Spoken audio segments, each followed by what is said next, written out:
नमस्कार दोस्तों, मैं हूं जिग्नेश परमार और आप देख रहे हैं निवेश ज्ञान। तो आज इस वीडियो में हम जानकारी लेने वाले हैं मेरा एसेट म्यूचुअल फंड्स के द्वारा लॉन्च किए गए उसके नए एनएफओ, मेरा asset Nifty EV new age automotive ETF fund के बारे में। तो ये एक ओपन एंडेड एक्सट्रेटेड फंड प्रकार की स्कीम है जो कि ट्रैक या तो फिर एप्लीकेट करने वाली है Nifty EV and new age automotive total return index को। तो ये एनएफओ ओपन हुआ है 24 जून 2024 को, क्लोज होने वाला है 5 जुलाई 2024 को और ये स्कीम कंटिन्यूस परचेस के लिए रीओपन होगी 17 जुलाई 2024 को। तो इस एनएफओ रिव्यू की जानकारी अच्छे से समझने के लिए इस वीडियो को अंत तक देखना बेहद ज़रूरी है।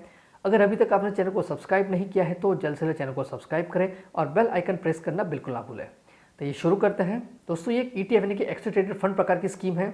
इसका मतलब ये स्कीम स्टॉक एक्सचेंज में मार्केट आवर्स में ट्रेड होने वाली है। तो इस स्कीम में मार्केट मूवमेंट का जो भी फायदा है वो मिल सकता है और ईटीएफ पे इन्वेस्टमेंट करने के लिए आपके पास डिमैट अकाउंट होना कंपलसरी है।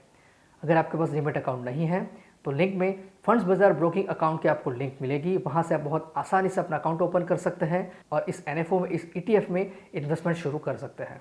तो दोस्तों, इस एनएफओ के नाम से ही आपको अंदाजा लग गया होगा ये स्कीम इलेक्ट्रिक व्हीकल्स और न्यू एज ऑटो सेक्टर में इन्वेस्टमेंट करने वाली है। तो ईवी और न्यू एज ऑटोमेटिक सेक्टर की बात करें तो इसमें इंक्लूड है electric vehicles, new age technology, hybrid vehicles, batteries, automotive components वगैरह वगैरह।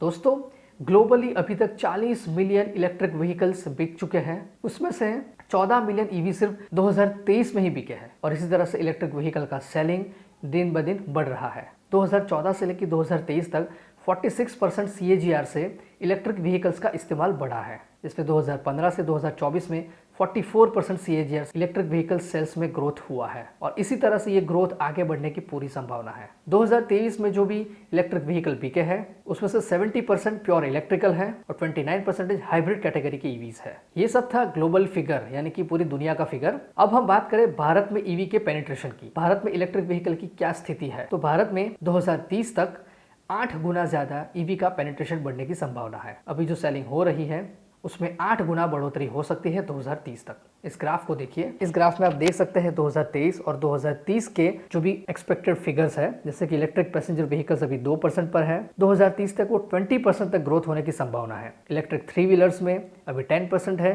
तो 45% तक हो सकता है। 2 व्हीलर्स में 5% है जो 45% जा सकता है और ओवरऑल ईवी इंडस्ट्री अभी जो 5% पर है वो 40% तक बढ़ने की संभावना है। मतलब कि 8 गुना ग्रोथ हमें 2030 तक ईवी और न्यू एज ऑटोमोटिव सेक्टर में दिख रहा है। तो अगर आप भी इस एनएफओ में, इस स्कीम में, इस सेक्टर में इन्वेस्टमेंट करेंगे तो लगभग 8% का ग्रोथ आपको भी मिलने की पूरी संभावना है। और एक्सपेक्टेड मार्केट साइज की बात करें तो 2023 में ईवी का मार्केट साइज है $169 मिलियन जो कि 2030 तक होने की संभावना है $1 बिलियन। मतलब कि अगर ये सेक्टर इतना बढ़ेगा तो उसके स्टॉक्स भी बढ़ेंगे और उसके इन्वेस्टर का प्रॉफिट भी उतना बढ़ेगा। तो ये सारी जानकारी थी EV and new age automotive sector के बारे में। इस एनएफओ का बेंचमार्क इंडेक्स है Nifty EV and new age automotive total return index. तो अब हम इस इंडेक्स की जानकारी लेंगे। इस इंडेक्स का बेंचमार्क है निफ्टी 500। मतलब कि इस इंडेक्स के अंदर निफ्टी 500 में से ऐसे स्टॉक्स को सिलेक्ट किए जाते हैं जो कि इलेक्ट्रिक व्हीकल और न्यू एज ऑटोमेटिव सेक्टर से जुड़े हों, जैसे कि hybrid vehicles, hydrogen fuel based vehicles, green hybrid vehicles और उसके रिलेटेड जो भी स्टॉक्स हैं वो सारे स्टॉक्स इस इंडेक्स में इंक्लूड है। तो अब बात करेंगे इस इंडेक्स के सेक्टर रिप्रेजेंटेशन और उसके वेटेज के बारे में। तो टॉप पर है ऑटोमोबाइल एंड ऑटो कंपोनेंट 71.37%, फिर इंफॉर्मेशन टेक्नोलॉजी 11.52%, फिर केमिकल्स 8.24%, फिर कैपिटल गुड्स 5.33%, उसी तरह से oil gas and consumer fuels and consumer service. ये है इस इंडेक्स के सेक्टर रिप्रेजेंटेशन और उसके वेटेज के बारे में। अब हम जानकारी लेंगे इस इंडेक्स के टॉप 10 स्टॉक्स और उसके वेटेज के बारे में। तो टॉप पर है महिंद्रा एंड महिंद्रा लिमिटेड 9.69%, फिर बजाज ऑटो लिमिटेड 7.21%, फिर मारुति सुजुकी इंडिया लिमिटेड 7.21%, उसी तरह से Tata Motors Limited, Exide Industries Limited, Samvardhana Motherson International Limited, CG Power Industrial Solution Limited, कैफायर India Limited, Amara Raja Energy and Mobility Limited, Uno Minda Limited. ये है इस इंडेक्स के टॉप 10 स्टॉक्स और उसके वेटेज के बारे में। अब हम जानकारी लेंगे इस इंडेक्स के परफॉर्मेंस के बारे में। तो इस इंडेक्स का पिछले 1 साल का रिटर्न है 52.78%, पिछले 5 साल का टोटल रिटर्न है 30.73% और सिंस इंसेप्शन यानी कि पिछले 6 साल का रिटर्न है 20.33%। अगर आप भी इस NFO में इस इंडेक्स पर इन्वेस्टमेंट करते हैं तो कुछ इसी प्रकार का रिटर्न मिलने की पूरी संभावना है, और वैसे भी 8 गुना ग्रोथ एक्सपेक्टेड है। तो काफी अच्छा परफॉर्मेंस, काफी अच्छा रिटर्न्स हमें इस NFO से, इस स्कीम से, इस इंडेक्स से मिलने की पूरी संभावना है। तो बात करेंगे एसेट एलोकेशन की, तो यहाँ पर 95 से लेके 100% तक का इन्वेस्टमेंट होने वाला है Nifty EV and new age